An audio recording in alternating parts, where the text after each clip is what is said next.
Bien, bienvenidos entonces a nuestra clase de hoy, 24 de noviembre, muchachos. Eh, Tenemos algunas actividades pendientes, solamente recordarles algunas de ellas. Y un error mío, no les publiqué todavía, creo, el deber, a pesar de que está listo desde el viernes, pero ahorita saliendo de la clase sin falta se los publico.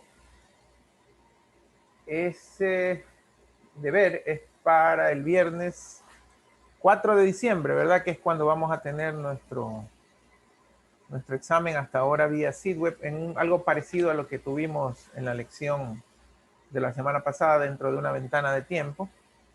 Ya les estaré diciendo conforme nos vayamos acercando un poquito más de detalles sobre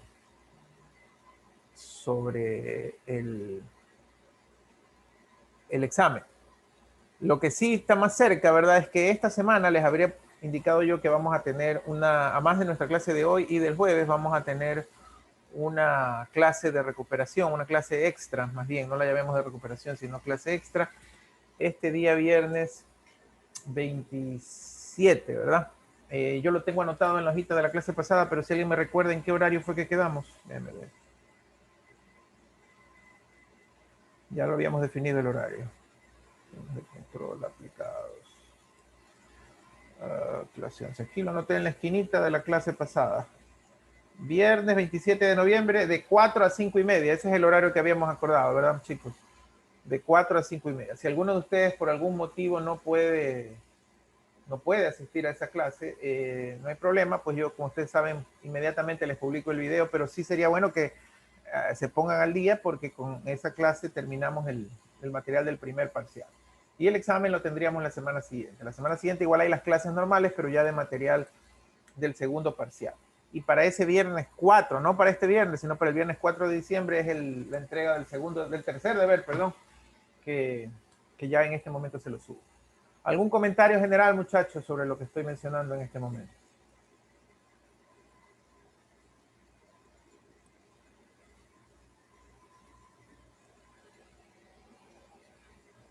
¿Alguna pregunta? Ingeniero, yo tengo una consulta. Sí. Me llegó un correo del Arquetipos de que mi deber no fue entregado. No sé cómo ¿Un puedo correo, chequear un correo de qué, perdón? del sistema de plagio del Arquetipos. Ah, ya. Y me indica que el deber número 2 no fue entregado al remitente. Envíame los datos por correo y ahí yo reviso, ¿no? A ver qué mismo pasó. Y volvemos a O conversar. le puedo reenviar el correo que me llegó por si acaso para... Sí, sí, me reenvías el correo, pero arribita me pones lo que me estás diciendo, ¿no? Para hacer la referencia. Ok, ingeniero, gracias. Listo, muchachos. Entonces, voy a comenzar. ¿Alguna otra pregunta antes de comenzar con lo que tenemos para hoy?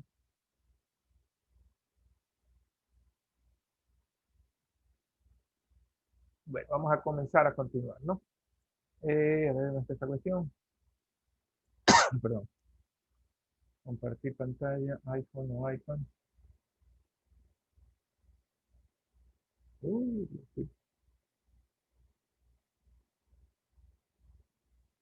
Un segundito que está actualizando el plugin.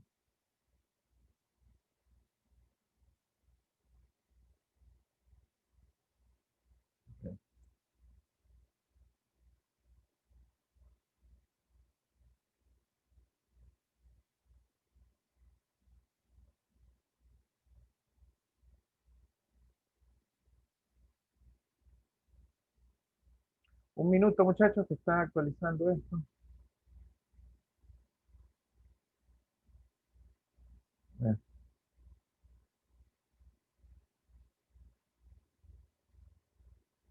Hacerlo de nuevo porque parece que no hizo caso.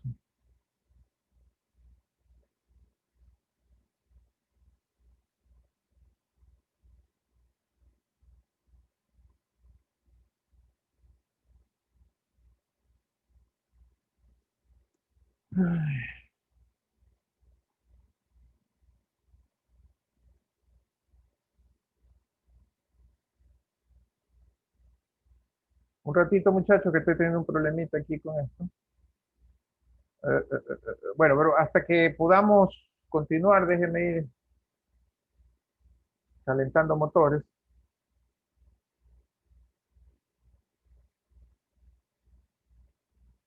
Estoy reiniciando el dispositivo como él sugiere. A ver, recuérdense muchachos que la semana pasada estuvimos hablando de este tema de los errores, ¿verdad? Eh, y en este tema de los errores, pues mostramos un cálculo de cómo se calcula el error en estado estacionario para diferentes circunstancias. Y en función de eso hemos establecido algunas fórmulas y algunas regulaciones que resumimos en un cuadrito que espero podérselos mostrar en un ratito. El asunto está en que ese error para nosotros es clave en el sentido de poder establecer, ahí viene la pantallita, ahí sí fue muchachos, ya. Ese error es clave en el sentido de poder establecer el performance del dispositivo de control. ¿Me confirman, por favor, que ahora sí estén viendo mi pantallita, muchachos? Sí, profesor, ya se cargó. Ya. No se olviden de avisarme cuando por algún motivo se llegue a ralentizar, ¿verdad? Aunque tengo una duda, el blog de notas tiene una parte amarilla, ¿es normal eso? Una franja que ocupa la mitad de la pantalla.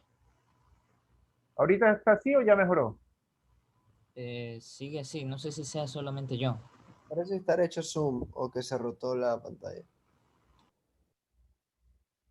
Confírmeme los demás si están viendo bien mi pantalla. Por No, favor. profe, también vemos eso amarillo.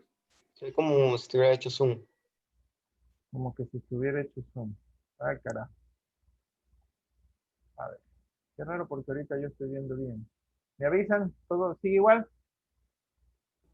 Ahí está Ahí bien. está. Ahí está bien ya. Ya. Entonces, muchachos, quiero con ustedes compartir un ejercicio donde muestro cómo haríamos. Por favor, me confirman que se esté viendo lo que estoy escribiendo, ¿no? En este ejercicio quiero mostrarles cómo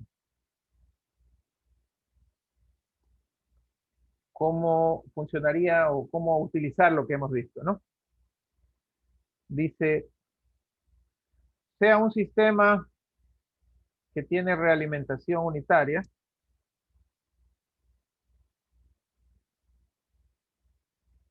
y aquí le voy a poner la función de transferencia. GS es igual a 100, a 1000, perdón, sobre S más 8, sobre S más 7, S más 9, ¿verdad? Al decir que tiene realimentación unitaria, se está refiriendo a este esquema, muchachos, que ya lo hemos visto varias veces, ¿no? O sea, básicamente en ese esquema, el conocido como HDS es 1, por eso él le dice realimentación unitaria, ¿no? Me pide, evalúe el tipo de sistema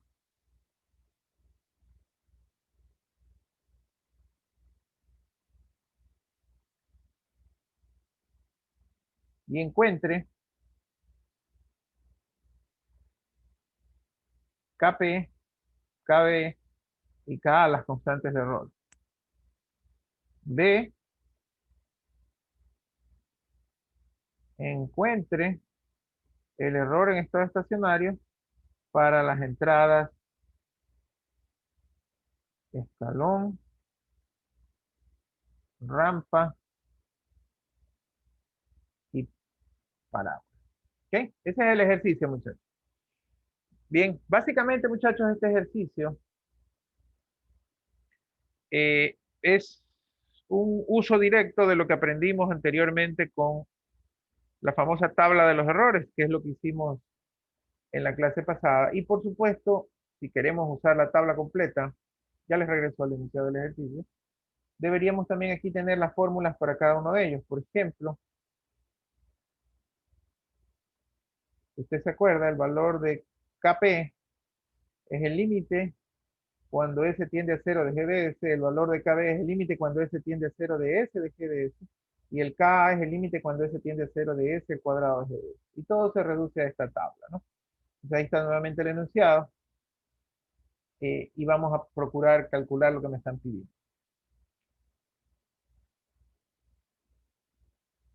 Muchachos, ¿están viendo o se les fue la pantalla? Justo ahorita se quedó, profe. Se Ajá, fue. está en otra pantalla.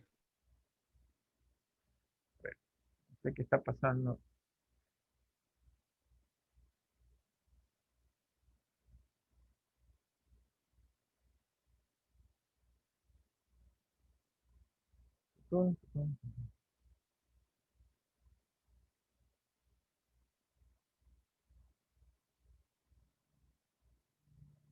Ok, ahí estamos, ¿no? Entonces, ahí sí se ve, ¿verdad? Entonces, Sí. primero, evaluemos el tipo de sistema. ¿Quién se acuerda la definición del tipo de sistema? ¿Qué es el tipo de sistema? ¿Qué es un tipo de sistema? Aquí estaba la definición del tipo de sistema. ¿Qué es el tipo de sistema, muchachos? Es el número de polos en S igual a 0 que tiene el sistema. O sea, S elevada a la 1 sería sistema tipo 1, S a la 2 sería tipo 2, S a la 3 tipo 3 y así sucesivamente. S a la cuánto solita, me explico, sin estar sumada con nadie, S a la cuánto está en este ejemplo. Como polo solo, como polo en S igual a 0 solito, así como está aquí. Cuadrado. No hay, S solo, sin A la cero, profe. factor S igual a 0. Sí, no hay ni uno, ¿verdad? Fíjense la diferencia. Estoy hablando de factores, muchachos, pilas con el tipo. Factores S igual a 0. Raíces de un polinomio en 0. No hay ni uno, ¿verdad? Porque las raíces del ejemplo están en -7 y en -9. ¿Sí estamos claros, muchachos? El tipo del sistema son la cantidad de raíces en 0 que tiene el sistema, la cantidad de polos en 0 que tiene el sistema. No hay ninguno. Lo que tengo es S a la 0. O sea, si lo quisiera reescribir, esto sería por S a la 0, ¿verdad? Por lo tanto, este es un sistema tipo 0. ¿De acuerdo? Si el sistema es tipo 0, yo puedo ir directo con mi tablita a decir las constantes, ¿verdad? Bueno, los errores. Realmente la tablita es los errores. Pero puedo ir encontrando cada una de las constantes. Por ejemplo, la constante Kp es el límite cuando S tiende a 0 de G de S. Por definición, nuevamente. Ahí está la definición, muchachos, ¿no? Presentada la clase pasada. Kp es el límite cuando S tiende a 0 de G de S. Se quedó un poquito, ¿no?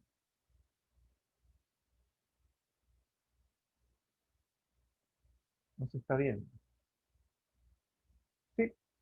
Entonces, para hacer eso, lo que yo tengo que hacer es evaluar la, la función que me han dado, que ya les estoy mostrando un segundito, en S igual a 0.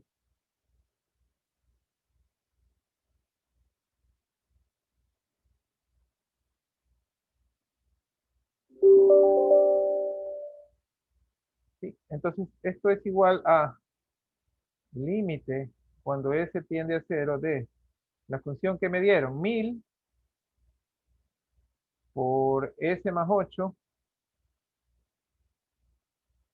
sobre S más 7, S más 9, ¿verdad? Entonces, claramente esto será igual a 1000 por 8 sobre 7 y sobre 9, ¿cierto, muchachos? Entonces, el Kp va a ser igual a 1000 por 8 dividido para 7 y dividido para 9, 126.98.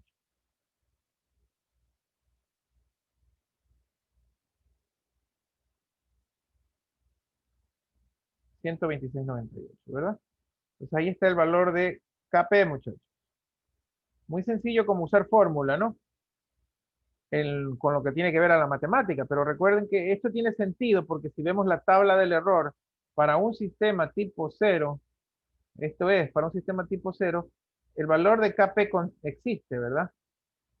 Y si lo debemos evaluar, pudiésemos usar la tabla directo como yo les había anunciado, pero si lo hacemos matemáticamente, nos debería coincidir que Kp es infinito si el sistema fuera tipo 1 o tipo 2. ¿Sí? Y asimismo, KB y K deberían ser 0 si el sistema es tipo 0 como estamos previendo. Entonces vamos a verlo con fórmula, vamos a evaluarlo con fórmula para que no nos quede duda. El ejercicio nos pide calcular los tres. ¿A qué es igual KB? KB dice que es igual al límite cuando S tiende a 0 de S por G de S. O sea, es igual al límite cuando S tiende a 0 de S por 1000, S más 8, S más 7, S más 9, que claramente, muchachos, al menos este lo voy a hacer, ¿verdad? Es 0 por 1000 por 8 sobre 7 sobre 9, claramente eso es igual a 0, ¿verdad, muchachos? ¿Sí lo ven, por favor? Y se cumple lo que la tabla ya nos había predecido, ¿verdad? Que para un sistema tipo 0, Kp es algún valor constante, que es efectivamente lo que me está saliendo allí, pero Kb es 0. ¿Y qué va a pasar con Ka también, muchachos?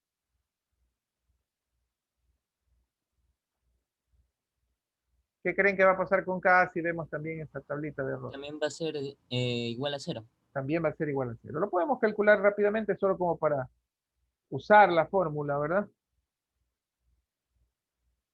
Sí. Ka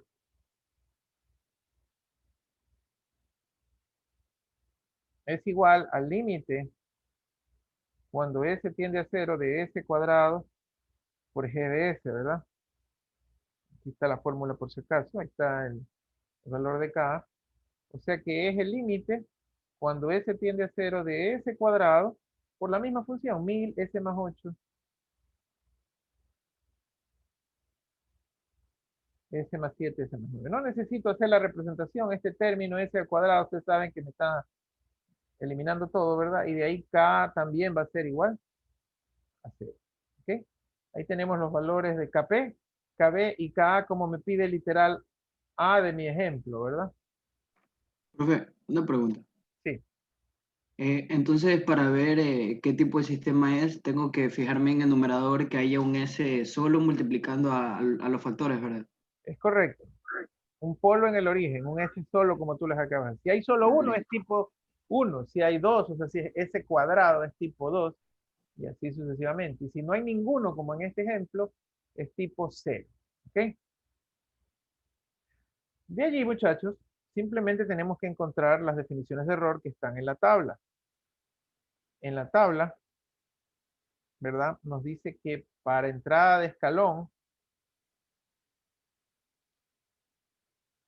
el error en estado estacionario es igual a 1 sobre 1 más Kp. Obviamente, solo le estoy parando bola a tipo 0, ¿verdad? Porque si es tipo 1, tipo 2, hay otras definiciones. 1 sobre 1 más Kp, o sea, 1 sobre 1 más Kp, que nos salió ¿cuánto? 126,98, ¿no? Nuestro error en estado estacionario es 126,98 más 1. La inversa es 7,81 por 10 a la menos 3. O sea, 0,00781. Un error bien bajito, ¿verdad? Bien bajito el error.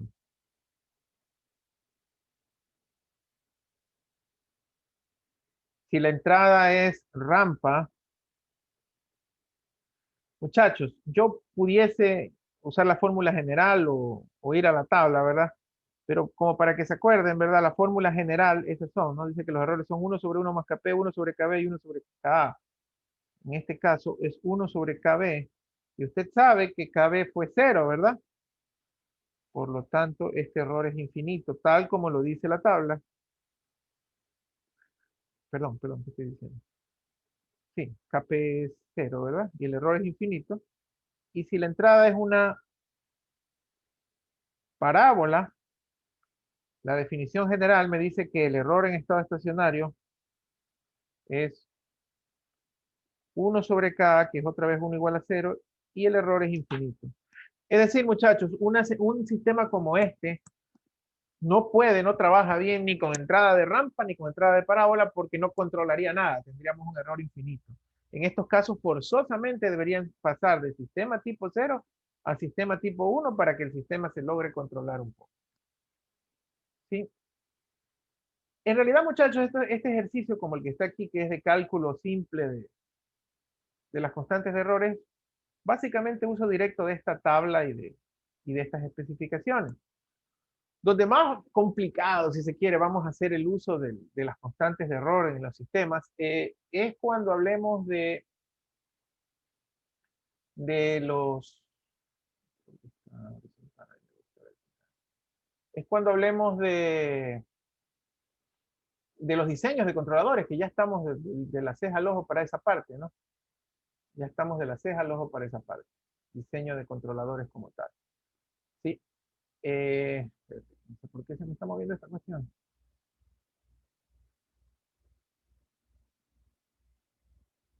Preguntas, muchachos.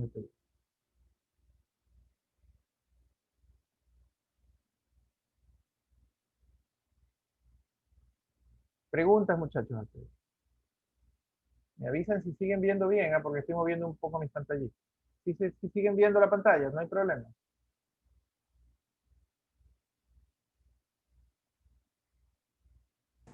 Sí se ven. Chévere, gracias. Estoy aquí jugando un poquito con...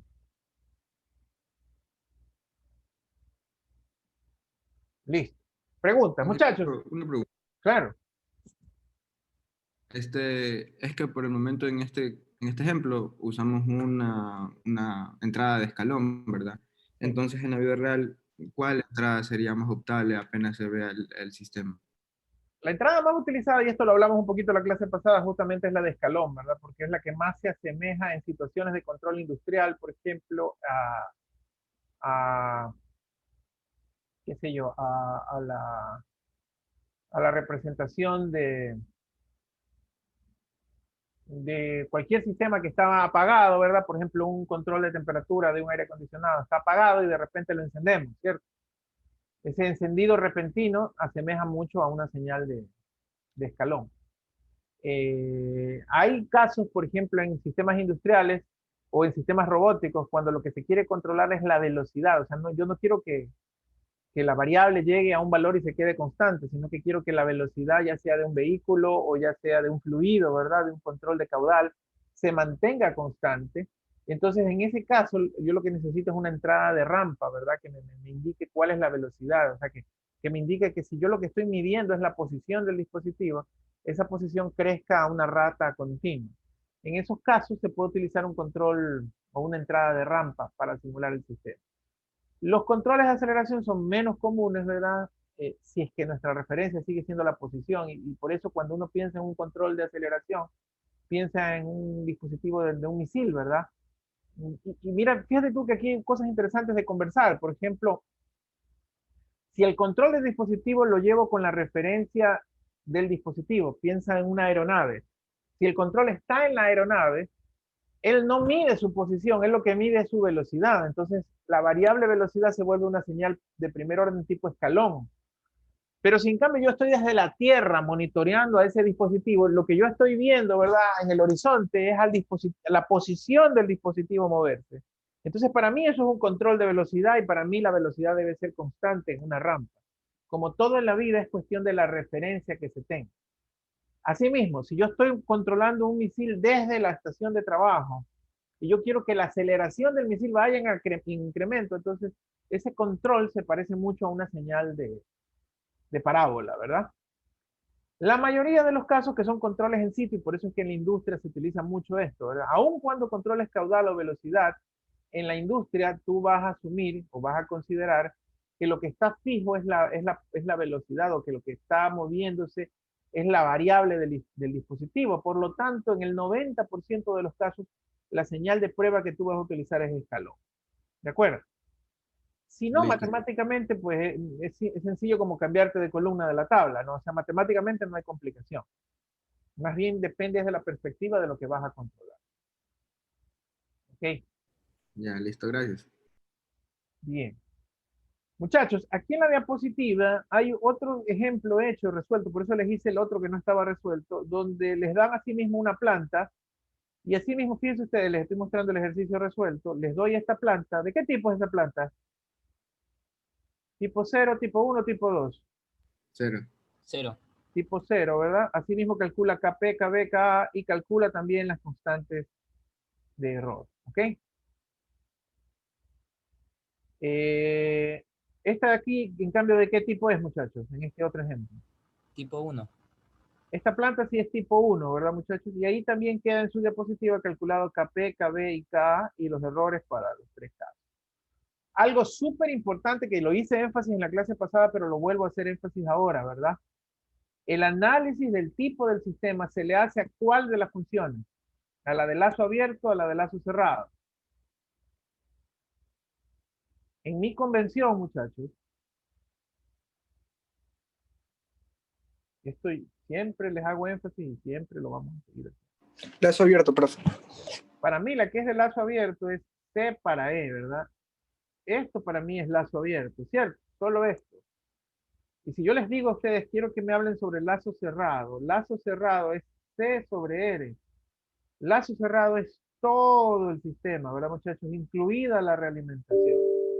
¿A quién se le hace el análisis? Bien, como lo acaba de decir su compañero, el análisis del tipo del sistema siempre es a la función de lazo abierto. Ya se los dije y se los dije con estas mismas palabras y se los vuelvo a decir y a indicar con las mismas palabras, muchachos. Esa es una bonita cascarita de los sistemas. Esa es una linda cascarita de los sistemas. Pilas. Para el cálculo del error a usted le dan siempre la función de lazo abierto. No le dan la función de lazo cerrado. ¿De acuerdo? No le dan la función de lazo cerrado.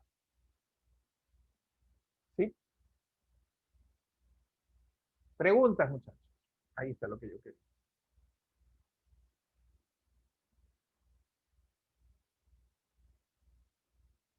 Bien, muchachos, tenemos que avanzar ya con la siguiente sección.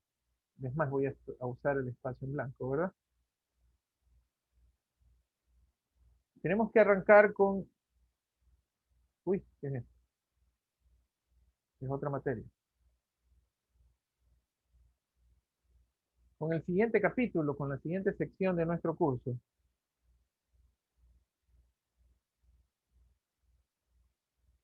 ¿Qué es esto?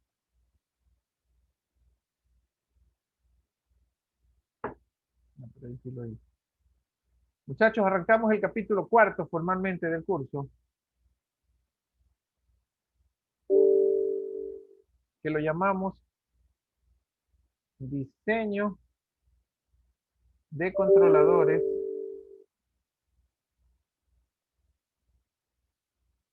en el dominio del tiempo. Este capítulo, obviamente, esta es la última semana del primer parcial, nos va a tomar esta semana del primer parcial y parte del segundo parcial, o sea, vamos a poder, digamos que resolverlo parcialmente en los días de clase que nos quedan. ¿Ok? Dentro de este capítulo, ¿verdad? Nuestro objetivo es diseñar sistemas de control en lazo cerrado. Básicamente tenemos que cumplir dos objetivos o dos puntualizaciones, dos aristas en este diseño. La primera de ellas es lograr facilitar las herramientas que nos hacen falta para hacer este diseño completo. Y la primera de esas herramientas se llama el lugar geométrico de las raíces.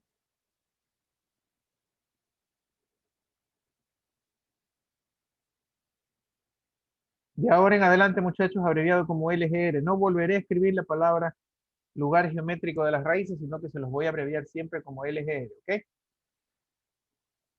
¿Qué es el LGR? El LGR, primero que nada, muchachos, es una representación gráfica, como lo dice él aquí, de el valor de los polos de lazo cerrado de un sistema.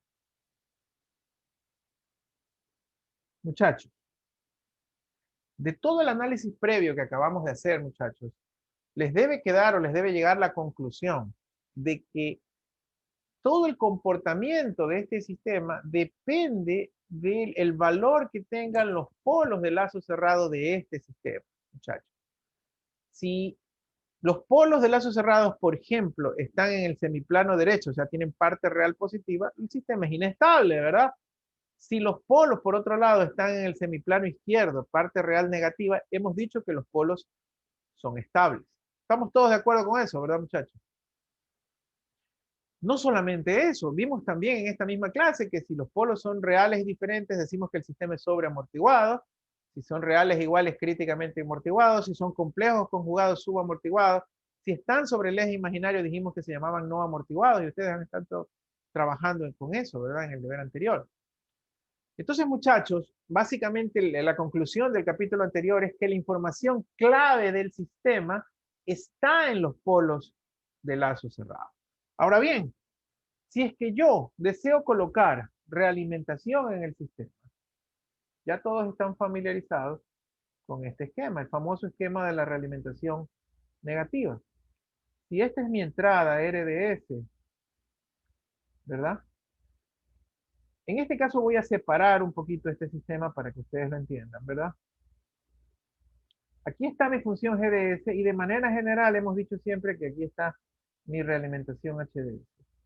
Y claramente, ¿cuál es la diferencia? Este es un sistema que ya está en lazos cerrados, muchachos, ¿verdad? Es un sistema de control en lazos cerrados. Esto que está aquí, ¿verdad? Que lo hemos usado, es una ganancia de ajuste o ganancia de control, ¿verdad? Que me permitirá ajustar un poquito el sistema para mejorarlo. Por ejemplo, ¿qué es esa ganancia? ¿Se acuerdan el ejemplo de un control vehicular? Supongamos que un robot, ya lo dije el otro día, está controlando un vehículo, ¿verdad? La función del lazo abierto sería la dinámica del vehículo. La dinámica hace que si yo giro el volante, que es mi acción de control a la derecha, las ruedas giren derecha y el vehículo se mueva. Si yo giro mi volante izquierda, ¿sí me están viendo a mí, muchachos? No, no sé si están viendo mi cámara, sí, no, porque aquí estoy haciendo una media explicación. ¿Sí se ve mi cámara? Sí, profesor, sí se puede ver. Chévere. Si yo giro mi volante hacia la izquierda, las ruedas giran a la izquierda, ¿verdad? Y él obedece mi control. ¿Sí, muchachos? Esto sería la ganancia del sistema o la función en lazo abierto. La realimentación, pensemos ahora que el sistema es automático, la realimentación tendría que estar dada por un sistema de visión, tal vez, ¿verdad? Que pueda decir cuál es la posición del vehículo, ¿sí? A través de una cámara, y me la realimente contra la acción de control. Y este sería el error, ¿verdad? Aquí está el error. El error es a dónde quiero que vaya el vehículo y a dónde está según lo que la cámara me dice. Y yo corrijo mi dirección con K, que es mi controlador en función del error. El valor de K, muchachos, es crítico. Porque ya lo hablamos el otro día. ¿Qué pasaba si K es pequeñito? Significaría que cuando yo vea un error y tenga que corregir la ruta, o sea, la ruta va por aquí, yo veo que el vehículo se me está abriendo, entonces yo corrijo, ¿verdad? Si K es pequeñita, mi corrección, mi ganancia de acción es pequeña, y yo movería el volante, ¿qué, muchachos? Apenitas, ¿verdad? Y a la final no se corrige mucho el sistema. Entonces, usted diría, K puede ser más grande. Ah, ya, si es más grande, el vehículo corrige. ¿Qué pasa si K es demasiado grande? Dijimos el otro día que veíamos esto de estabilidad. ¿Qué pasa si K es grande y el movimiento es brusco? ¿Qué pudiese pasar, muchachos? El auto podría desequilibrarse y chocar, volcarse. Correcto. Y en matemáticamente hablando, eso significaría que el sistema pudiese volverse inestable. ¿De acuerdo? Entonces, el valor que tiene K en este sistema es crítico para determinar lo rápido del sistema, lo lento del sistema y también la ¿qué? La posible estabilidad o inestabilidad. ¿Les queda claro lo que estoy diciendo, muchachos, por favor? Entonces, sí, sí les queda claro, muchachos.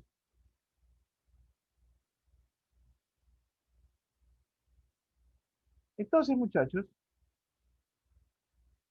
la función de lazo cerrado completa del sistema sería 1 más KGDS por HDS, ¿verdad? Esta sería si aplicamos el álgebra de bloques que ustedes conocen, la reducción, ¿verdad? Del sistema. ¿Cierto? Entonces, antes de ir a este ejemplo, yo les digo que si la función de transferencia de S por G sobre RDS es KGS sobre 1 más K GDS HDS, y también les he dicho que lo que va a determinar qué tan rápido es el sistema, qué tan lento es, si tiene o no tiene oscilaciones, si es estable o inestable, son los polos del sistema, ¿verdad? Este denominador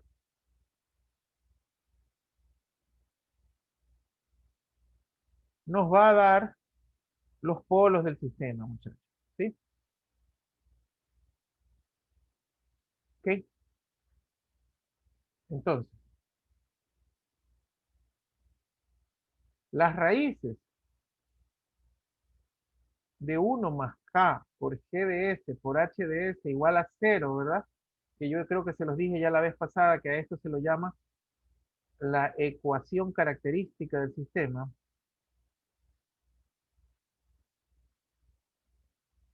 Nos dará los polos del sistema. Muchachos, para ustedes matemáticamente hablando, lo vamos a ver en un ratito, pero matemáticamente hablando, ustedes saben que G de S y H de S son polinomios en S, ¿verdad? Por lo tanto, haciendo un poquito de álgebra, esa ecuación que está escrita en la pizarra se va a convertir en una ecuación polinómica y cuando yo la resuelva, o sea, va a ser una ecuación del tipo, qué sé yo, S a la N más A sub 1 S a la N menos 1,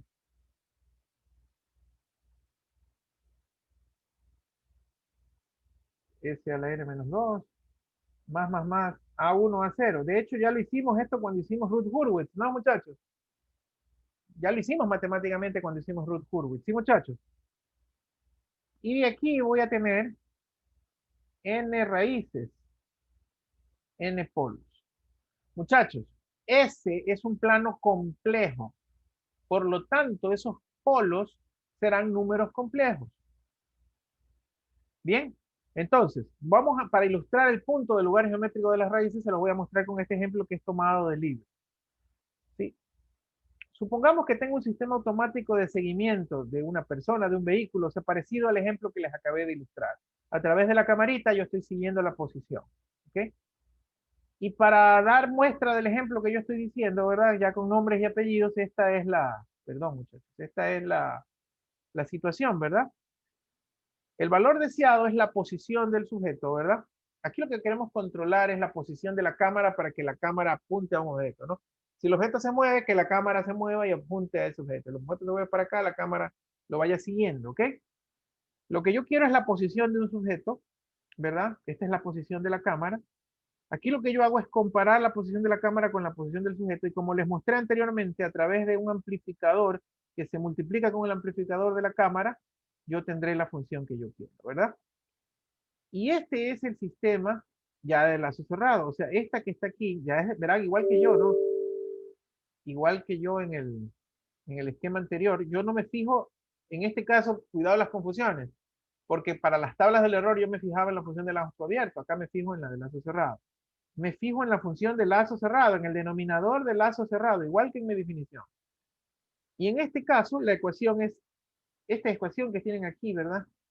Que es 1 más KGHDS. En este ejemplo del libro, esa ecuación es S más 10 S cuadrado más K. Entonces, las raíces de esa ecuación son los ¿qué? Son los polos, donde K es igual a K1. Para el ejemplo que hace nuestro libro, muchachos, él hace algo muy sencillo, ¿no? ¿Cuál era la ecuación, muchachos?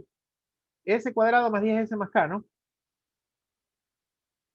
A ver, ¿quién cree que me puede explicar lo que él está haciendo aquí? ¿Qué está haciendo? ¿Qué creen que está haciendo aquí? Muchachos, ¿qué creen que está asumiendo? Diferentes valores de K. Diferentes valores de K, ¿verdad? Un conjunto para diferentes valores de K. Y por matemática, álgebra elemental, cada vez que mueves K, ¿qué se va a mover, muchachos? ¿Qué se mueve cada vez que muevo K? Los polos. Los polos, las raíces. Obvio, por ejemplo, miren, este es obvio a la vista. Cuando K es 0, pues las raíces van a ser, el polinomio se vuelve S por S más 10, ¿verdad? Y las raíces son 0 y menos 10, ¿verdad? Y a medida que K toma otros valores, esas son las raíces. ¿En qué consiste mi LGR, muchachos? Mi LGR consiste en graficar esta tablita que está aquí. Por eso le voy a dejar 5 segundos más para que usted la vea. Ustedes me acaban de decir qué es esta tablita. Son los valores de los polos para diferentes valores de K. Eso mismo es lo que hace el LGE, el lugar geométrico de las raíces. Este querido lugar geométrico de las raíces hace lo que él le está mostrando allí. ¿Se acuerdan los valores para k igual a 0, muchachos? Cuando k era 0, El primer polo era -10 y el segundo 0. o sea, es este, caramba. Es este que está aquí, muchachos, que estoy marcando ahorita. ¿Sí lo ven? Y el otro era este, ¿verdad? Sí, sí se acuerdan, muchachos. Sí. Volviendo a ver la tabla, ¿qué pasaba cuando k subía a 5? Uy, pero qué bestia, ¿cómo se me va tan adelante? ¿Qué pasaba cuando k se iba a 5? El 1 subía a menos 0,53, el otro bajaba a menos 9,47, ¿verdad? O sea, sería como, él le ha marcado allí, muchachos. Él se los ha marcado allí. Pero el segundo punto sería este, ¿verdad? Aquí y aquí. Para k igual a 5, ¿verdad? Para k igual a 10 sería este punto. Para k igual a 15 sería este punto. Para k igual a 20 este punto. Y si no sé si vieron en la tabla, lo vamos a ver en la tabla. ¿Qué pasaba cuando k era 25, por ejemplo? Aquí, cuando k es 25, ¿qué pasaba? En ese momento, ¿qué, muchachos?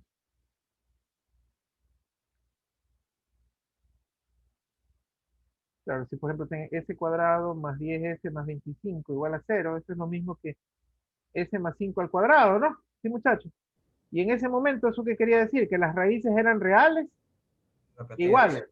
Sí, muchachos. Entonces, justamente estamos aquí en este punto central que hoy lo vamos a conocer como punto de choque. Y resulta, muchachos, que si siguen viendo el cuadro, si k sigue subiendo, por ejemplo, vean k igual a 30 ahora, las raíces ahora son ¿qué, muchachos? Ya no son reales, sino que comienzan a ser ¿qué, muchachos? Complejas conjugadas. Complejas conjugadas. Sí, que serían estos casos que están acá. Esto para 30 y así va subiendo hasta el último de la tabla que es k igual 50. Nosotros no queremos hacer este trabajo, nosotros no queremos poner una tablita y calcular 15 veces las raíces, pero sí queremos, para nosotros es importantísimo analizar este sistema, porque en este caso no habla nada de la estabilidad, pero sí me diría que el sistema arranca siendo sobreamortiguado, porque arranca con polos o raíces reales y diferentes. Cuando la ganancia es 25, es críticamente amortiguado, y después de eso el sistema es subamortiguado. ¿Qué quiere decir eso? Que primero el sistema es lento cuando los polos son reales y diferentes. A medida que voy aumentando la ganancia, el sistema va haciéndose más rápido, más rápido, más rápido, más rápido. Y si sigo aumentando la ganancia, el sistema seguirá siendo más rápido, pero ahora ya tendrá oscilaciones, ¿verdad? Claro, ya lo sabemos, en el control, el hecho de ser más rápido viene con efectos secundarios de tener oscilaciones. Si nosotros graficáramos lo que les acabé de mostrar con una línea sólida, si ven la línea sólida, esta línea sólida, describe el dibujo que van haciendo los polos a medida que la ganancia del sistema aumenta. Y esa precisamente es la definición del LGR. ¿Qué es lo que hace el LGR? Describe la posición de los polos en el plano S a medida que la ganancia aumenta de 0 a infinito, muchachos. En este dibujo ustedes ven que cuando la ganancia es 0 es sobreamortiguado, cuando la ganancia es 25, aquí es críticamente amortiguado, y cuando la ganancia tiene infinito, pues sigue siendo subamortiguado. Preguntas hasta allí, muchachos.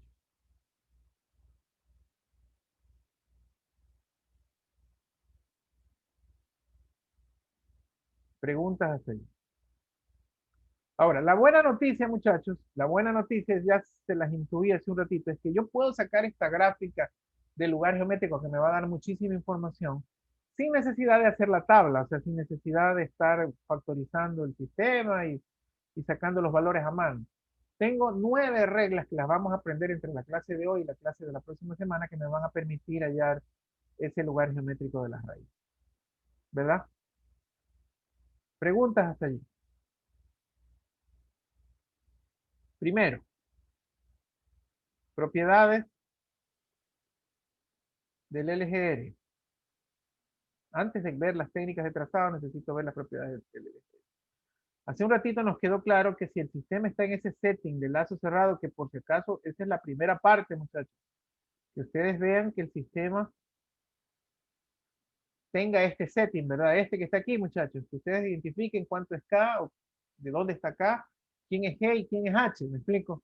Ese debe ser su paso 1 en todos los problemas de trazado del lugar geométrico de las raíces. Y si ustedes tienen pues ese setting, ya dijimos que la ecuación característica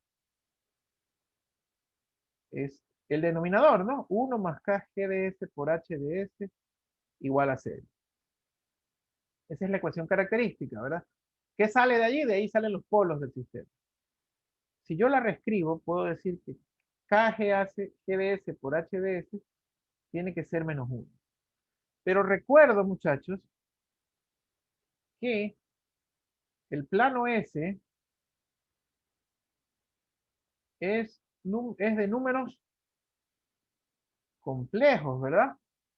Es decir, no le pertenece, ese no es un número que le pertenece al conjunto de los números reales, sino que le pertenece a los números complejos. Por lo tanto, yo pudiese decir que esto es igual, fasorialmente hablando, a un número que tiene como magnitud 1 y como fase, por la periodicidad de las funciones, 2 K más 1, 180. Donde, cuidado confundir esta K con la K principal. Esta K vendría a ser la K minúscula, ¿verdad? Y es igual pues a 0 más menos 1. No la voy a molestar mucho con eso, muchachos. Solamente esto del 2K más 1 es por periodicidad, ¿no? Yo debería decir 1 a 180 grados y punto, ¿no? ¿De acuerdo? ¿Están de acuerdo con esta expresión? Por lo tanto, esa misma expresión, que por eso la estoy copiando acá, se puede reescribir. ¿Cómo? Decir que la magnitud, acuérdense que puedo hablar de magnitud y fase porque ese es un número, ¿qué, muchachos? Complejo. Que la magnitud sea igual a 1 y a esto lo vamos a conocer como el criterio de magnitud. Y vamos a decir que la magnitud de K de GDH de HDS es igual a 2K más 1 por 180 grados. Y a esto lo vamos a llamar como el criterio del ángulo. ¿Ok? Voy a decir algo interesantísimo aquí. Pregunta de Kahoot, ¿eh? Si un punto de prueba, cualquiera, S igual S a 1, pasa, es parte del LGR. ¿Qué es LGR, muchachos? ¿Qué es LGR? Lugar geométrico de las raíces. Lugar geométrico de la raíz. Entonces,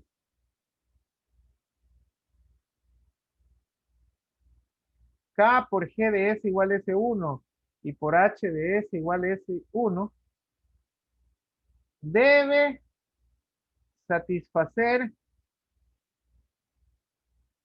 ambos muchachos criterios. O sea, el criterio de la magnitud y el criterio de la fase. ¿Estamos claros, muchachos? Y esta oración la vamos a usar bastante en este método. Si un punto cualquiera del plano complejo cumple con los dos criterios, no con uno, sino con los dos, obviamente ese punto es solución de la ecuación característica, ¿verdad, muchachos? Y por lo tanto le pertenece al lugar geométrico de las raíces. ¿Ok? Hay una forma gráfica de interpretar esto que está ahí un poquito explicada en la diapositiva, pero yo realmente en esta parte no le gasto más que unos minutos, un par de minutitos, porque en la parte analítica no es tan complicada. Supongamos, y lo quiero hacer de esa manera de ejemplo. Supongamos como ejemplo de que 1 más KGDS HDS igual a 0 es su ecuación característica. Y en vez de tener KGS, le voy a llamar esto FDS. O sea, 1 más K FDS es igual a 0. Y de manera general voy a suponer para este ejemplo que FDS es S más A. O sea, es una función que solo tiene un polo, ¿verdad? ¿Cierto? Entonces, K por FDS debe ser igual a menos 1, muchachos, y por lo tanto de allí, para el criterio de magnitud, nos queda que la magnitud de K por FDS debe ser igual a 1 y que la fase de K por FDS debe ser igual a 180 grados, ¿verdad? ¿Esos son qué? ¿Cómo se llaman esa parejita que acabo de dibujar, muchachos? ¿Cómo se llaman esa parejita?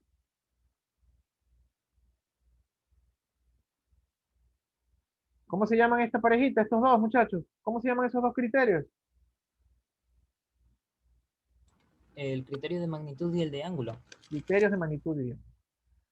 Entonces, quiero mostrarles algo gráfico para que lo entiendan.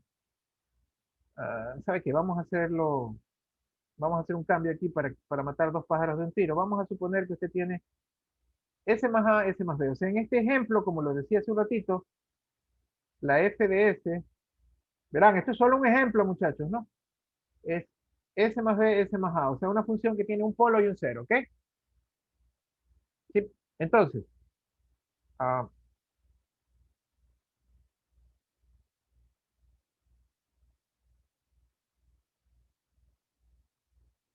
quiero probar si el punto S igual a S1 pertenece al LGR. Entonces, muchachos, vamos a poner de color azul aquí el polo que está en menos A y de aquí de color azul el 0, ¿verdad? Que está en menos B, ¿cierto, muchachos? Y vamos a poner de color verde mi punto de prueba S1. ¿Sabe qué? Déjenme hacer mejor el dibujo para ilustrarlo mejor todavía. No me gusta como ustedes. Me lo voy a llevar al otro lado para dibujarlo mejor. Mientras más grande lo dibuje, más claro es mi punto. Habíamos dicho que de color rojo el polo,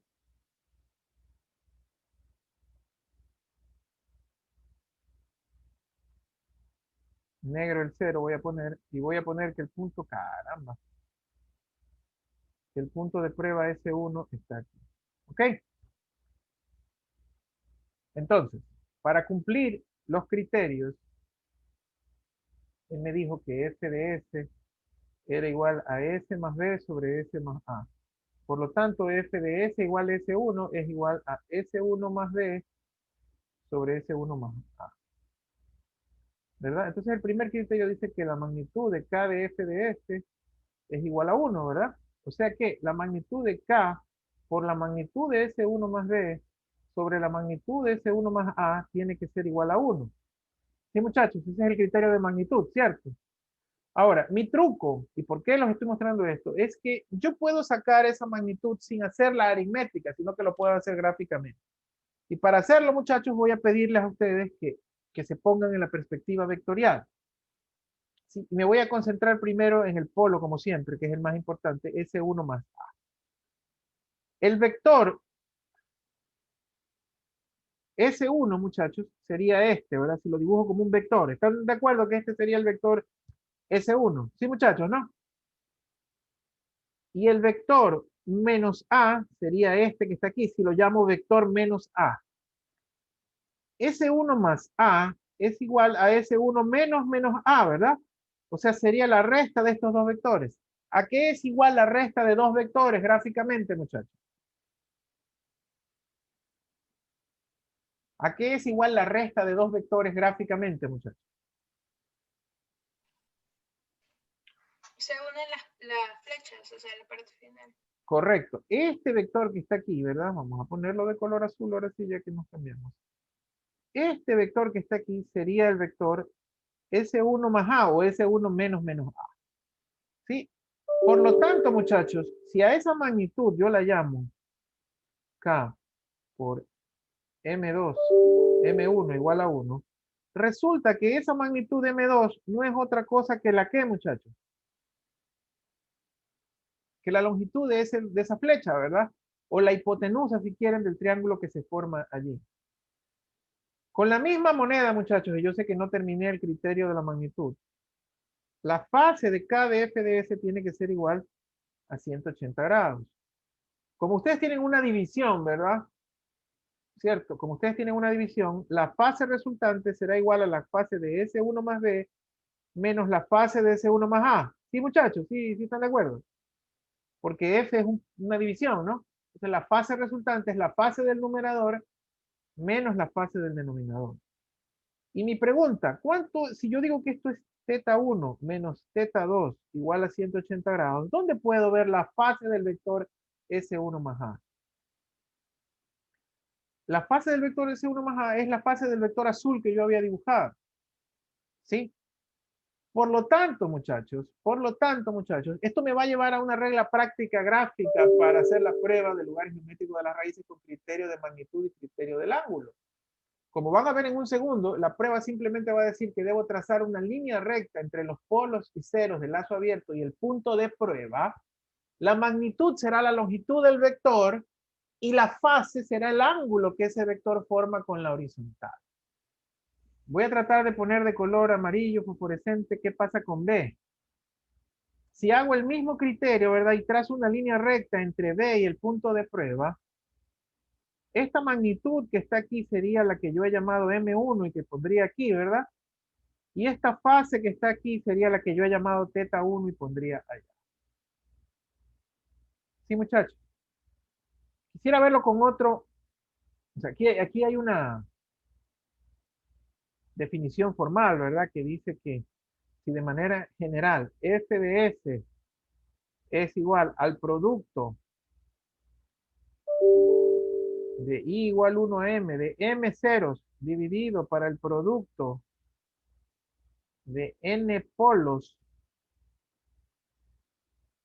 O sea, estoy generalizando la función de transferencia, muchachos, ¿no? Acuérdense que pi es producto.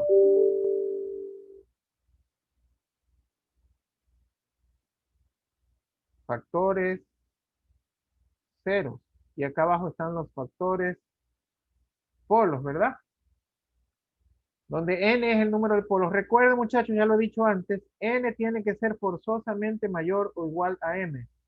El número de polos siempre es mayor o igual al número de ceros para que exista lo que se llama causalidad en el sistema. Es decir, que una entrada genere una salida y no haya predicción. Ustedes se acordarán de esta clase después de un mes más o menos, cuando veamos control en tiempo discreto, les voy a poder hacer una demostración matemática de lo que acabo de decir. Por el momento, asumamos como verdad absoluta que el número de polos siempre tiene que ser mayor o igual que el número de ceros. Si esa es mi definición genérica, muchachos, y me la llevo al otro lado, si esa es mi definición genérica, me la llevé al otro lado,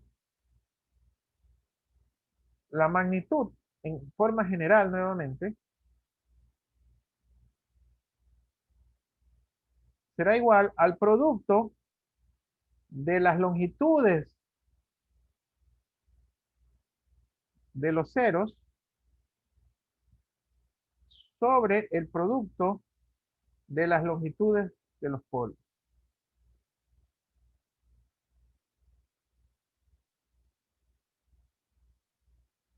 Y en cambio, el ángulo resultante, esta es la magnitud de este,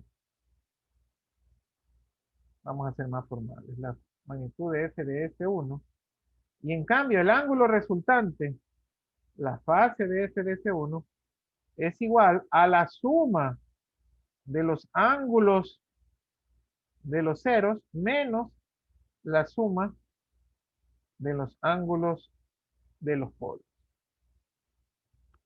Esa es la forma abreviada, muchachos, de aplicar el criterio de la magnitud y el criterio del ángulo. Y claro, lo voy a hacer sin llegar a la matemática, muchachos. Se los voy a mostrar con un ejemplo sencillito. Suponga que la función enlazo abierto, no importa, me voy a gastar el tiempo de hacer el dibujito. Y pudiese hacer los cálculos, pero se los dejo a ustedes porque es pura trigonometría. Suponga que su función de lazo abierto es esta. K, S más 3, S más 4, sobre S más 1, S más 2, muchachos.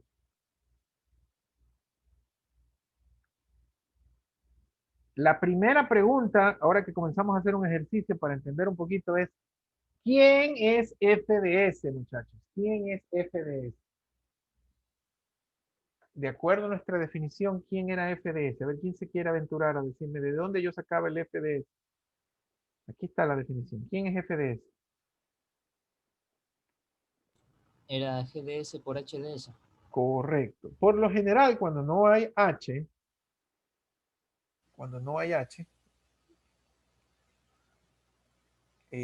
pues sería simplemente g de s por 1, ¿verdad? Que en este ejemplo sería s más 3, s más 4, por s más 1, s más 2. Fíjense, cuidadito le van a hacer la función enlazo cerrado, ¿verdad? Partimos de la función enlazo abierto. Lo único es que si hubiera un h, lo hubiéramos tenido que multiplicar, ¿no? Es fácil pensar en la definición. Bien, sí me voy a llevar el dibujito para allá para que el ejemplo se vea bien. En caso contrario, el ejemplo no se ilustra bien.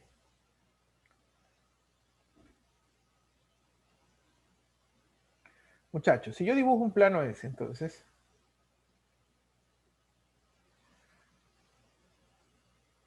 si yo dibujo mi planito S aquí, ¿sí? Entonces tengo un polo en menos 1, otro en menos 2, un 0 en menos 3 y un 0 en menos 4. ¿Cierto, muchachos? ¿Están de acuerdo conmigo hasta allí? ¿Alguna pregunta hasta allí? Vamos a suponer que yo lanzo un punto de prueba que llamo S1, ¿verdad? Y quiero aplicar el criterio del ángulo y el criterio de magnitud. Quiero que usted me diga cuál es el criterio del ángulo y quiero que usted me diga cuál es el criterio de magnitud.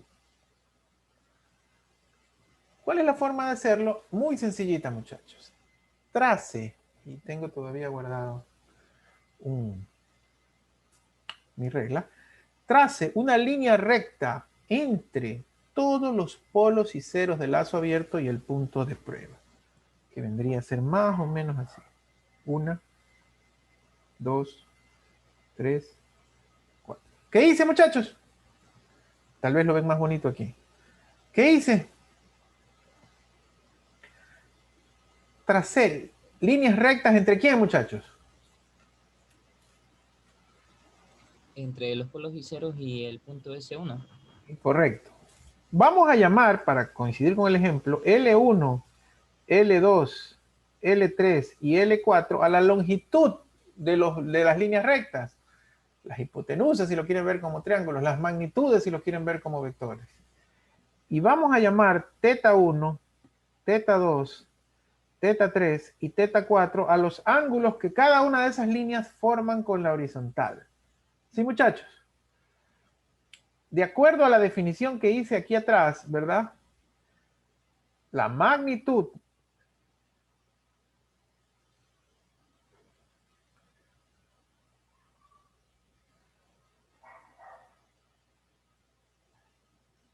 sería igual a K por, en el numerador van las longitudes de los ceros, ¿verdad? Que eran L1 y L2, ¿sí, muchachos? Porque son los ceros, ¿sí me explico? L1 va porque es un 0, L2 va en el numerador porque es un 0.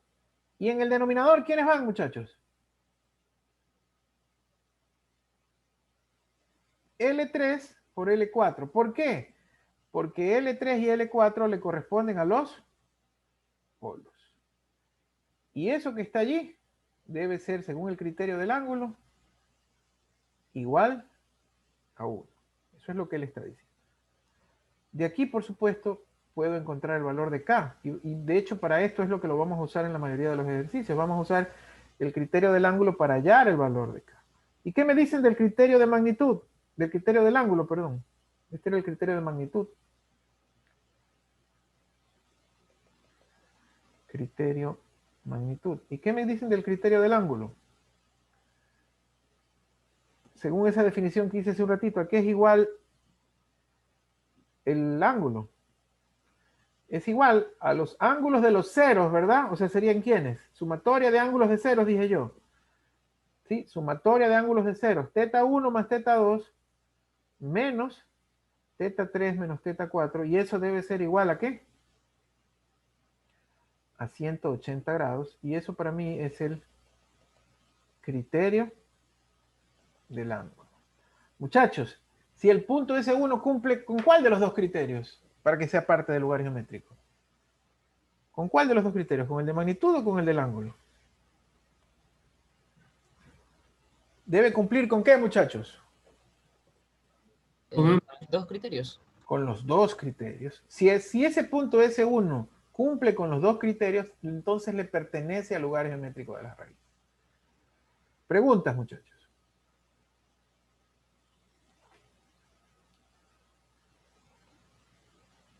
Bien. En este ejemplo, ¿cuáles serían los valores de L1, L2, L3 y L4 y lo mismo con los ángulos? ¿Cómo cuál sería? O sea, a ver, lo que pasa es que yo no le he dado valor a S1, pero lo que tendrías que hacer es, si tienes valor de S1 por trigonometría básica, L1 es hipotenusa, ¿verdad? Y teta 1 es este ángulo. Pero claro, para eso S1, por ejemplo, tendría que ser, qué sé yo, menos 2.5 más J4, por decirte algo, ¿no? Entonces tú tendrías un triángulo rectángulo, ¿verdad? De ese triángulo rectángulo tuvieses que la base es 2.5 y que la altura es 4, y por nuestro querido amigo Pitágoras, sacas ¿qué? Pero en todo caso, ¿cuáles serían ¿en qué me basaría para escoger ese uno? No, pues eso es lo que vamos a ver recién ahora. En este caso lo único que estamos viendo es el criterio, ¿verdad? Todavía no sabemos en qué nos basamos para escoger un punto, ¿cierto? Solamente estamos, como que dice, definiendo el test que le daríamos a ese punto. ¿De acuerdo? Ya, gracias. Justamente es eso lo que vamos a ver ahorita. Entonces, básicamente, siguiendo en el mismo hilo de la forma correcta de pensar del compañero, es todo aquel conjunto de puntos que cumpla con los dos criterios va a ser parte del trazado del lugar geométrico de las raíces. Entonces, de hecho aquí lo dice, miren que no me lo inventé yo ahorita. ¿Qué dice ahí en la primera línea? Cualquier punto del ¿qué? ¿Qué dice ahí? Cualquier punto del plano S que cumpla los criterios de magnitud y de ángulo le pertenece al ¿qué?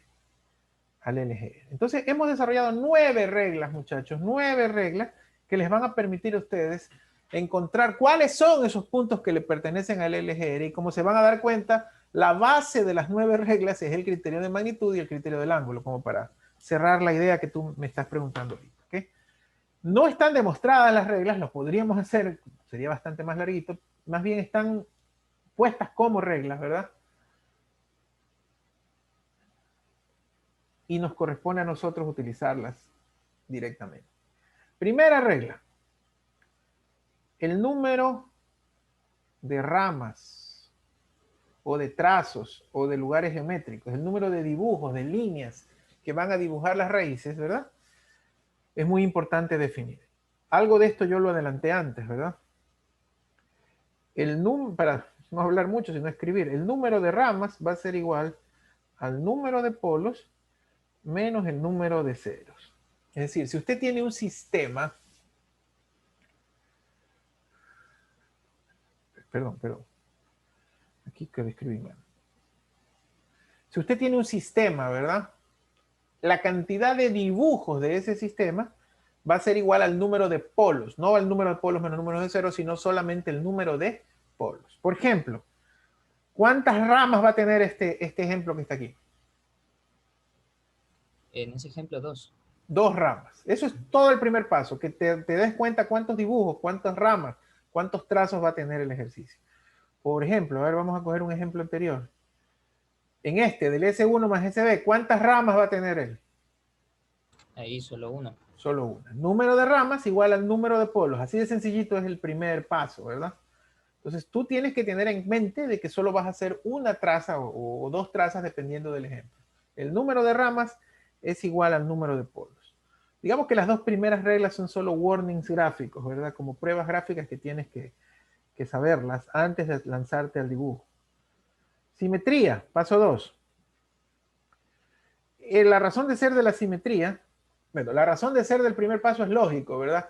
Si tú vas a dibujar, si el lugar geométrico de las raíces es el dibujo de los polos del sistema, la cantidad de dibujos tenía que ser igual a la cantidad de polos, ¿verdad? El paso 2, en cambio, te habla de simetría, y yo quisiera que alguno de ustedes me diga por qué la simetría. El LGR dice que es simétrico respecto al eje real. Lo que él está diciendo, muchachos, es que si ustedes hacen un dibujo de un lugar geométrico de las raíces, que por decirte algo hace esto.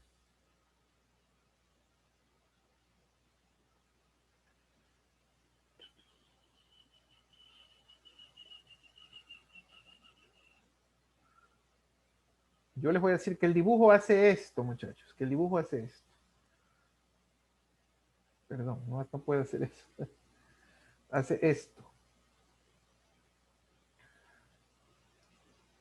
Es decir, tiene ese recorrido, ¿verdad? ¿Cuál es el eje real? El eje real es el eje horizontal. Por fuerza, muchachos, por fuerza. Si él hace ese recorrido hacia arriba, ¿qué pasa? ¿También qué? Tiene que hacerlo hacia abajo. Simetría con el eje real. ¿Quién me cree que me dice que por qué?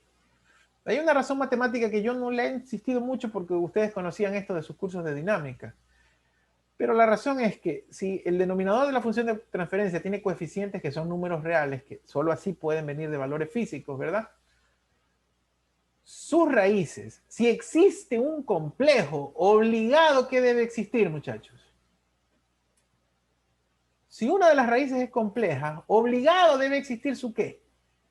Conjugada. Conjugado, profe. Su conjugado. Entonces, a eso se debe este paso 2. O sea, si hay un polo aquí, obligado, ¿qué debe haber?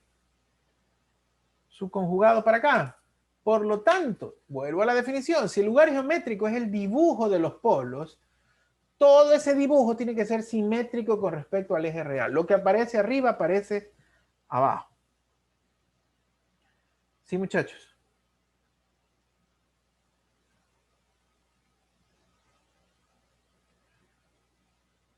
Creo que tenemos que llegar hasta el 4. Déjame ver este Kahoot. Las preguntas. Sí, tenemos que. Vamos con el paso 3 ahora.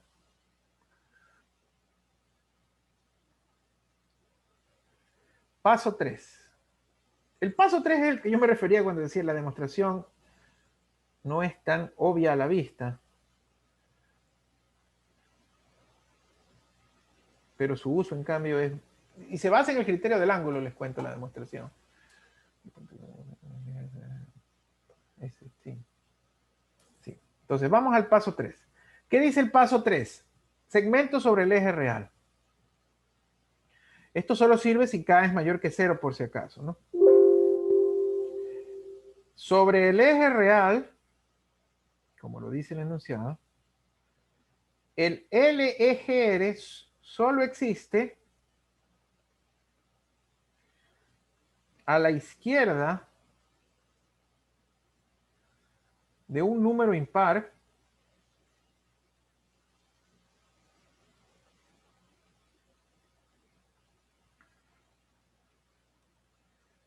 de polos y ceros. Así dice el paso y ahora lo vamos a aprender a cumplir a rajatabla. Este paso solamente me va a decir dónde hay gráfica encima del eje real. Y él dice, mira, para que usted me diga si hay gráfica o no sobre el eje real, voy a tomar este nada más. La regla dice que existe dibujo, existe lugar geométrico encima del eje real solamente a la izquierda de una cantidad de polos y ceros. Cuando yo veo esto, trato de hacerlo por segmentos, muchachos. Si ustedes ven esa gráfica de esos polos y ceros, ¿verdad? Y lo voy a poner aquí arriba nomás de referencia. Es como que si me divida la recta numérica en, ¿por qué puse aquí infinito? En 1, 2, 3 y 4 segmentos, ¿verdad? Marcados por la presencia de los polos y ceros. Sí. Recordando que, y esto con las placas mucha gente lo entendió, recordando que para mí el 0 es un número par. Este segmento que está aquí, este muchacho que voy a dibujar, de aquí al infinito, ¿sí? Está a la izquierda de ¿cuántos polos y ceros? Contésteme la pregunta. O la pregunta reformulada con cambio de referencia. A la derecha de este segmento que avanza hasta el más infinito, ¿cuántos polos y ceros hay?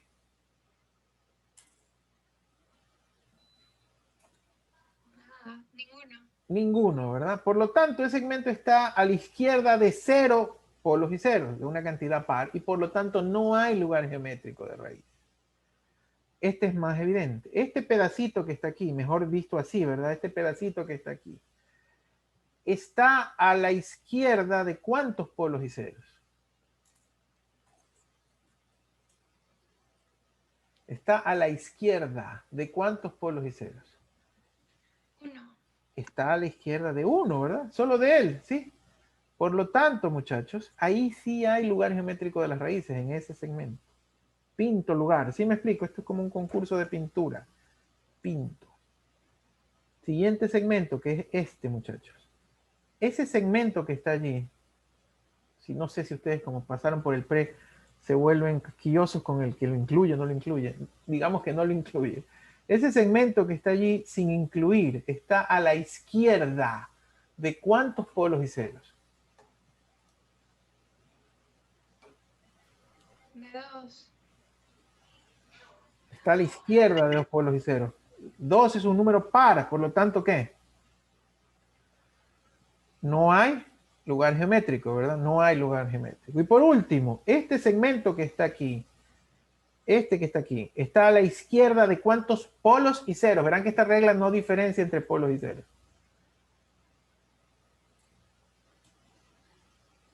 Está a la izquierda de ¿cuántos?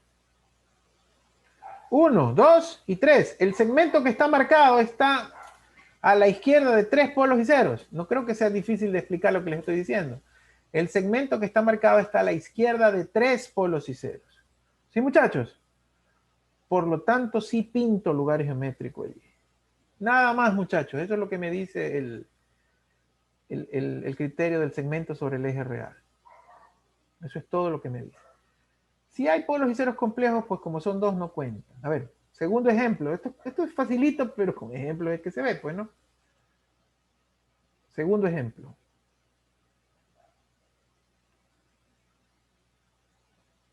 Y ese 0 con ese 2 que he puesto ahí arriba quiere decir que ahí hay 2 ceros, ¿ok? Entonces, muchachos, ya sin ser tan melodramático, este segmento que está ahí hasta el más infinito, ¿se pinta o no se pinta? No se pinta. No se pinta porque está a la izquierda de 0 polos y ceros, o sea, de una cantidad par. Este segmento que está aquí, ¿se pinta o no se pinta? Sí se pinta. Sí se pinta porque está a la izquierda de un polo, ¿verdad? Está a la izquierda de 1 nada más, ¿no? Este segmento que está aquí, ¿se pinta o no se pinta? No se pinta. No se pinta porque está a la izquierda de 2 polos, ¿verdad? No se pinta. Este segmento que está aquí, ¿se pinta o no se pinta? 1, 2, 3. Sí. Sí se pinta porque está a la izquierda de 3 polos, ¿verdad? Sí se pinta, muchachos.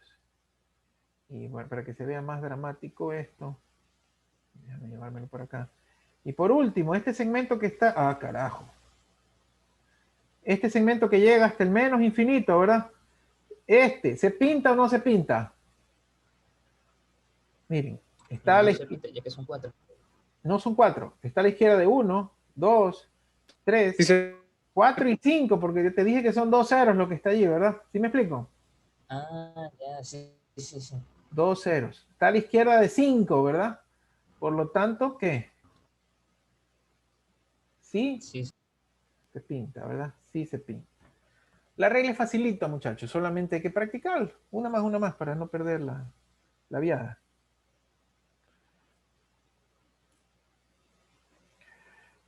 Se puede poner un 2 adelante. A ver, esta es la última. Ese doble cruz allí también es un indicativo de que hay dos polos, ¿verdad? Le pongo las dos cosas para que ustedes vean en los diferentes ejercicios. Muchachos, ¿este segmento se pinta o no se pinta? no se pinta. No se Profesor, pinta. una pregunta. ¿Siempre los ceros y polos tienen que ir al lado izquierdo? Casi siempre, porque acuérdate que son estables. Si están en el lado derecho son inestables, ¿no? Ya. Gracias. Pero sí hay ejemplos de sistemas que son inestables y con el controlador los hacemos estables. Así pudiese haber también. ¿Ese segmento se pinta o no se pinta? No se pinta. No. Sí se pinta. No, ¿verdad? ¿Por qué no? Porque está a la izquierda de 2. Muy bien el compañero que dijo eso. No se pinta. ¿Este segmento que está aquí se pinta o no se pinta? Sí. Ese sí se pinta, ¿verdad? Sí. Ese sí se pinta. ¿Por qué? Porque está a la izquierda de 3 polos y ceros, ¿verdad?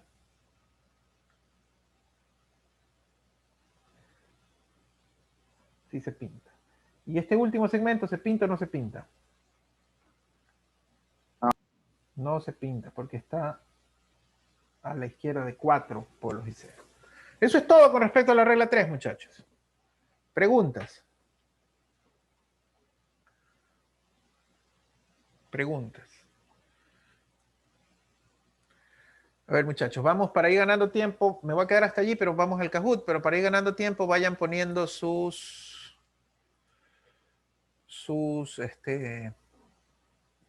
asistencia, ¿verdad? Vamos a ver, voy sobre la marcha a poner una pregunta más de Kahoot porque me quedé corto.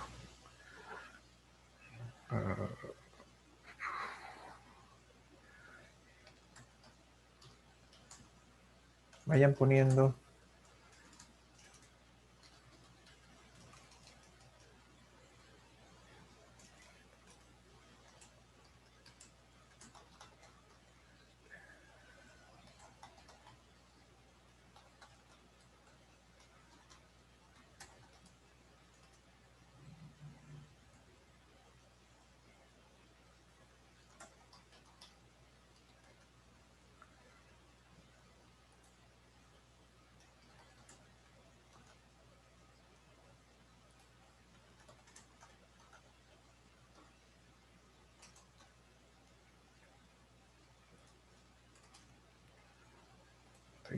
Terminando de hacerles el Kahoot, muchachos, para adaptarlo a la pregunta que no les puse a hacer.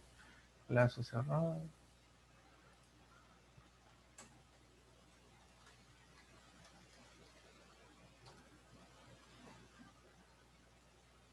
Ok. Va sin dibujito, pero al menos ya tengo. A ver, a ver si puedo hacer otro Kahoot.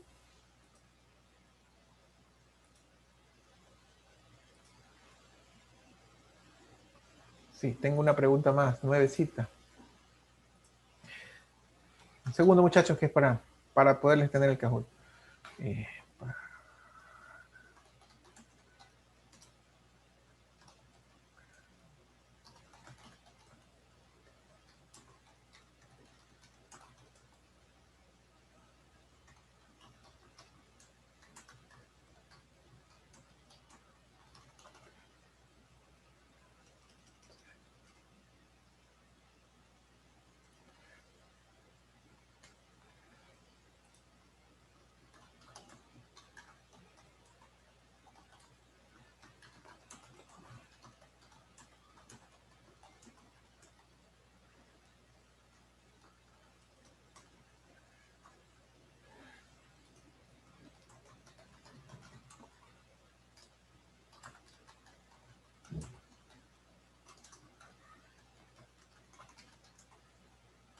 Perdón, muchachos.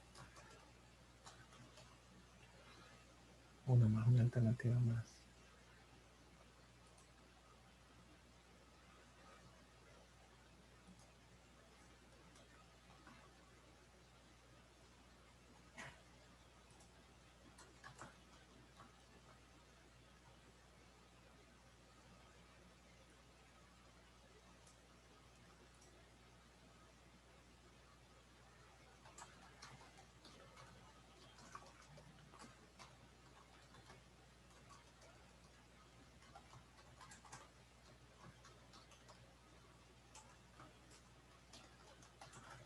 Ya muchachos. Sorry por la demora. Estaba actualizando el Kahoot porque tuvimos un cambio, pero casi que ya nos hemos puesto al día. ¿Se acuerdan que teníamos un pequeño atraso? Nos faltaron minutitos para ponernos al día. Listo. Vamos entonces al Kahoot, muchachos. ¿Alguna preguntita hasta mientras? Si no, la podemos hacer al final de la clase, ¿no? Veo que ya me han puesto todos presentes. Vamos al Kahoot. Play. Teach. A ver. Clásico. Vamos a compartir pantalla.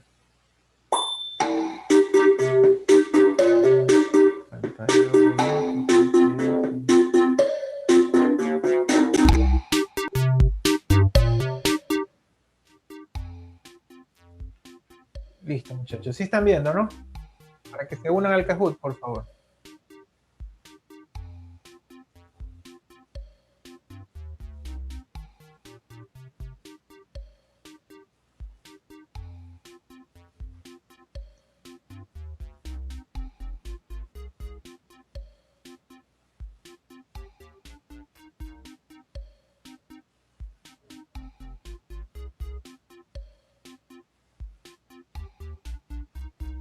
Hoy día éramos 34 personas.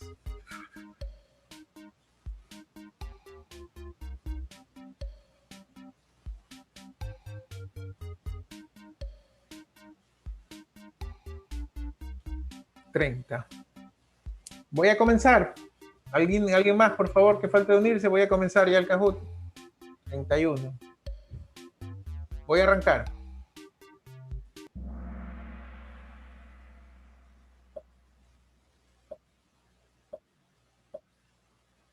Primera pregunta, muchachos. ¿El tipo de sistema se establece a partir de qué función?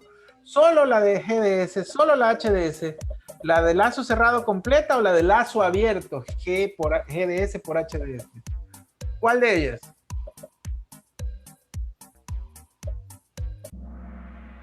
Exacto, lo vimos hace rato, ¿verdad? Es por la de lazo abierto, que es GDS por HDS, por esa función completa. Muy bien, muchachos. 18 contestaron muy bien. Arranca liderando Gabriel Zambrano, Daniel Villasí segundo, Pedro Ibarra tercero. Muy bien. Siguiente pregunta. Pregunta 2. Para medir gráficamente los criterios de magnitud y ángulo, ¿qué hacemos? Trazamos líneas desde el punto de prueba S1 a los polos y ceros. Calculamos vectores reemplazando S igual a S1 en FDS. O hacemos una tabla con múltiples valores de K. ¿Cuál de esas? Para medir gráficamente los criterios de magnitud y ángulo.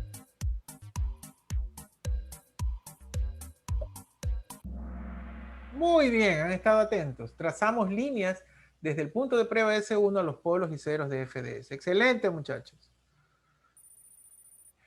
Daniel Villasís va primero, Gabriel Zambrano segundo, Naidín tercera. Siguiente pregunta, muchachos.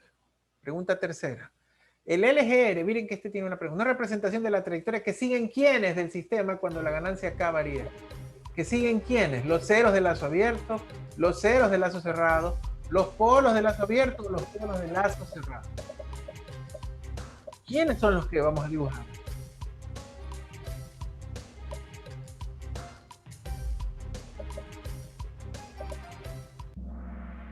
Muchachos, los polos de lazo cerrado. Excelente esta cascarita que está aquí. Pero puedo dibujar, mostrarles el diagrama y dense cuenta que la ecuación característica que definió al LGR la saqué de quién. ¿La saqué haciendo qué? La saqué haciendo 1 más K GDS HDS igual a 0. 1 más. La saqué del denominador del lazo cerrado, muchachos. Claro, usé información del lazo abierto. Pero lo que yo quiero saber es el valor de los polos del lazo cerrado. Y eso matemáticamente está cerrado en el momento en que yo digo 1 más K por G por H igual a 0. ¿Se acuerdan que de ahí salió la definición de LGR? De 1 más K G por H igual a 0.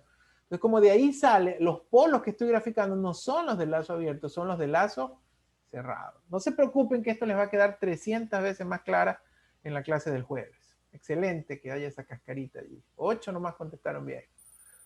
Villasís Daniel primero, Yamil Copiano segundo, Carla Merchán tercero. Muy bien, muchachos, muy bien. Siguiente, la cuarta.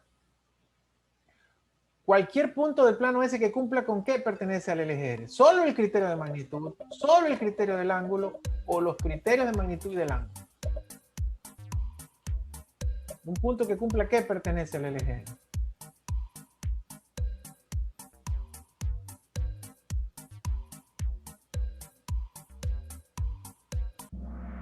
Casi todos bien, muy bien. Que cumpla los criterios de magnitud y el ángulo. Excelente.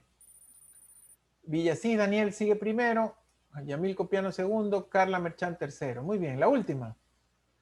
La quinta. ¿El lugar geométrico de la raíz existe o no sobre un número impar de polos y ceros finitos? ¿Existe qué? ¿A la izquierda, a la derecha, hacia arriba o hacia abajo de un número impar de polos y ceros? La regla 3 que hicimos al último, ¿verdad?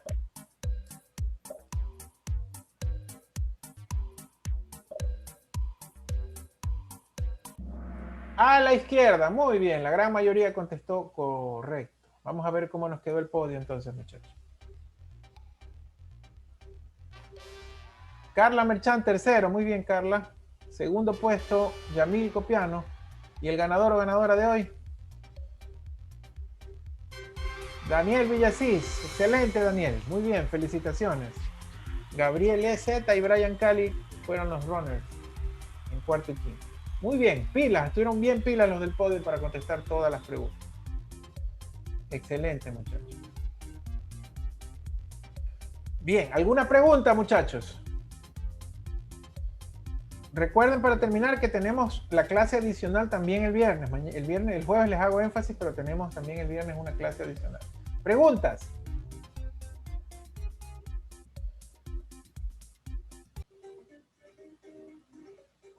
Preguntas, muchachos, preguntas.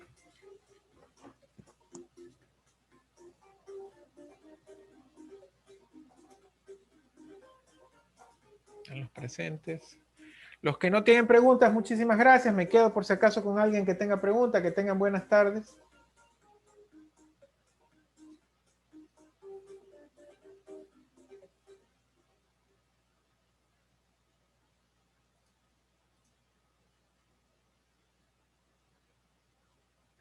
Bueno, parece que no hay más preguntas. Nuevamente, que tengan buenas tardes, muchachos. Gracias. Hasta luego, profesor. Gracias. Hasta luego.